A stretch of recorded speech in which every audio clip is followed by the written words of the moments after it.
Gue itu orangnya pengguna laptop banget. Walaupun workload gue berat, tapi gue tetap bergantung pada kebutuhan mobilitas tinggi, biar kapan gue butuh bepergian, mesin editingnya bisa gue bawa.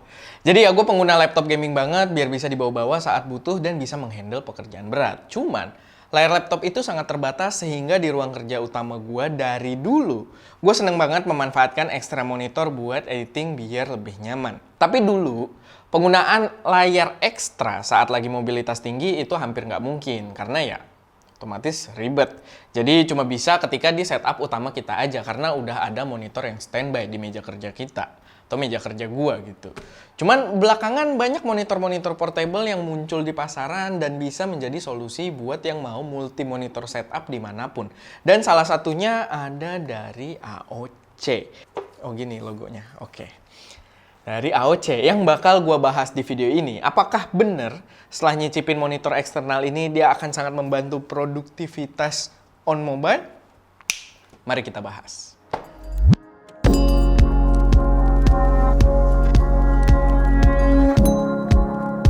Halo semuanya, selamat datang di channel SM Media dengan gue Erwin yang seperti biasa akan membahas berbagai hal yang berkaitan dengan produksi konten kreatif, kayak fotografi, videografi, serta review dari gear-gear pendukungnya.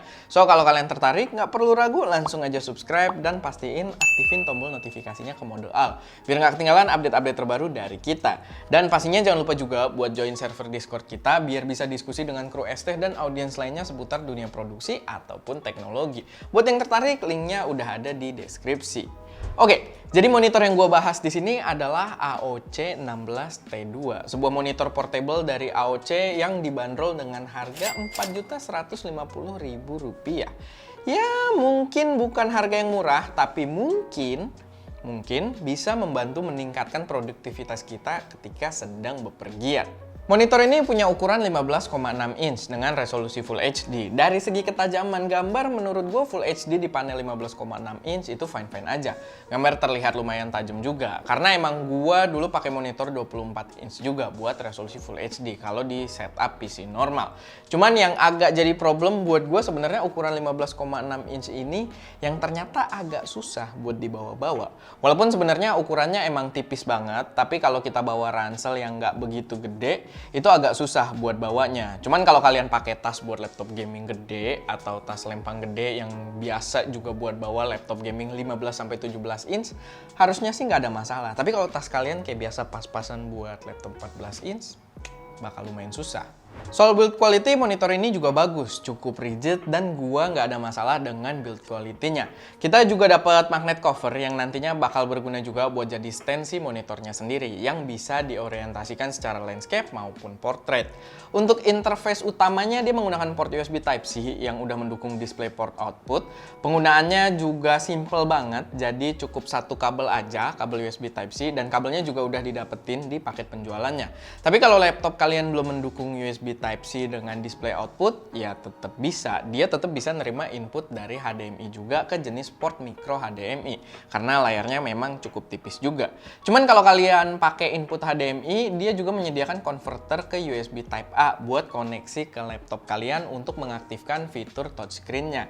Biar layar dan laptop bisa berkomunikasi dua arah untuk memungkinkan fitur touchscreen-nya. Cuman kalau kalian pakai buat extend layar aja, pakai kabel HDMI aja sebenarnya udah cukup.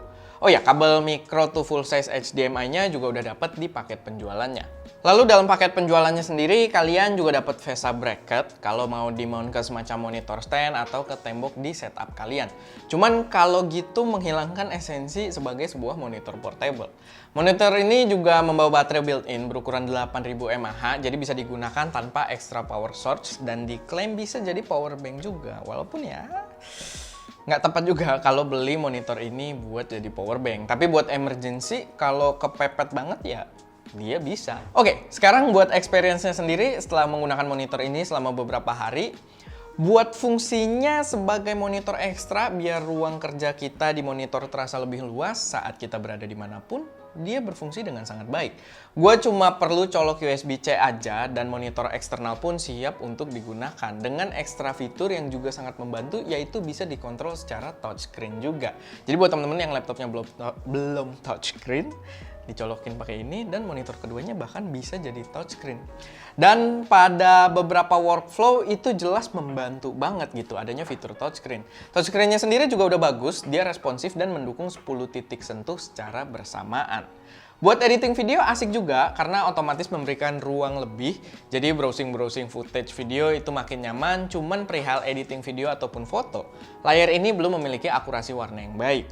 Gua coba lihat side by side dengan iPad gua, memang warnanya cukup shifted. Dan memang pihak AOC sendiri tidak memasarkan monitor ini dengan embel-embel color accuracy tinggi kayak DCI-P3 atau sekedar sRGB pun itu angkanya nggak tertera di websitenya.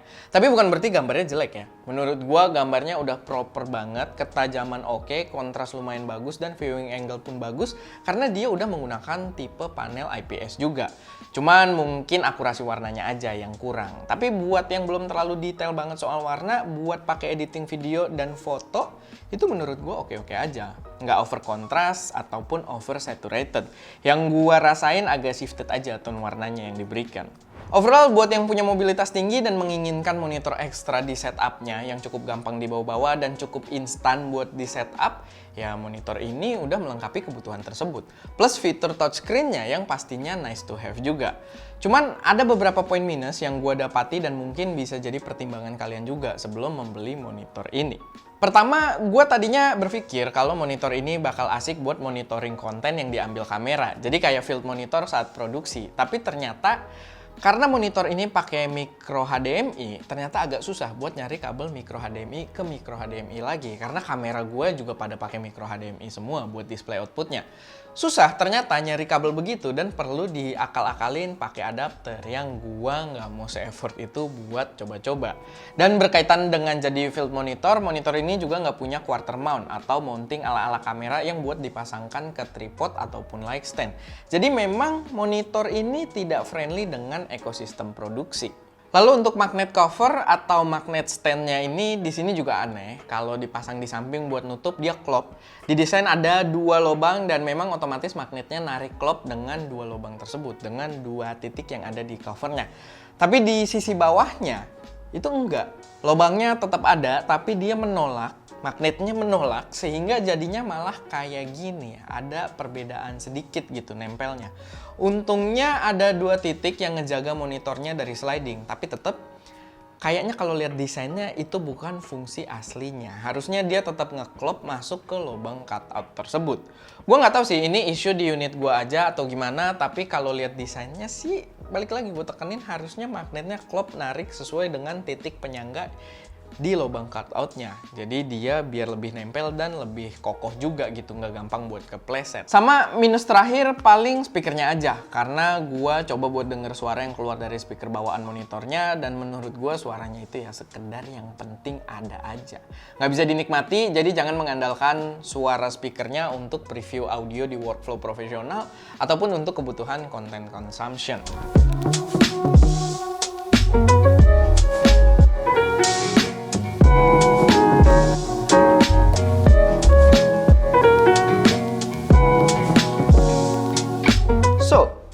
Gimana kesimpulan gue soal monitor portable AOC 16T2 ini? Menurut gue ini opsi yang menarik aja, yang bisa jadi pertimbangan buat kalian yang butuh mobilitas tinggi tapi mau screen size yang lebih luas dimanapun kalian berada gitu. Apalagi dengan multi monitor bakal lebih enak lagi buat manajemen file kalian. Tapi buat gue, portabilitasnya masih agak sulit dengan ukuran 15,6 inch. Mungkin kalau ada versi 14 inch-nya mungkin akan jauh lebih sweet spot lagi, terutama di penggunaan gua pribadi. Oke, paling segitu aja buat video pembahasan kali ini. Semoga bisa memberi gambaran yang cukup jelas dan bisa jadi referensi buat kalian. Kalau ada koreksi, saran, atau pertanyaan, silahkan taruh aja semuanya di kolom komentar. Dan seperti biasa, jangan lupa buat like video ini kalau kalian suka, share ke teman-teman kalian yang mungkin tertarik, dan pastinya subscribe ke channel SC Media untuk mensupport kami terus memberi konten yang lebih berkualitas dan bermanfaat di masa mendatang. Itu aja, gua Erwin, di belakang kamera ada Ska, dan jangan lupa untuk berkarya. Mobilitas tinggi biar kapan gue butuh bepergian mesin editingnya bisa gue bawa.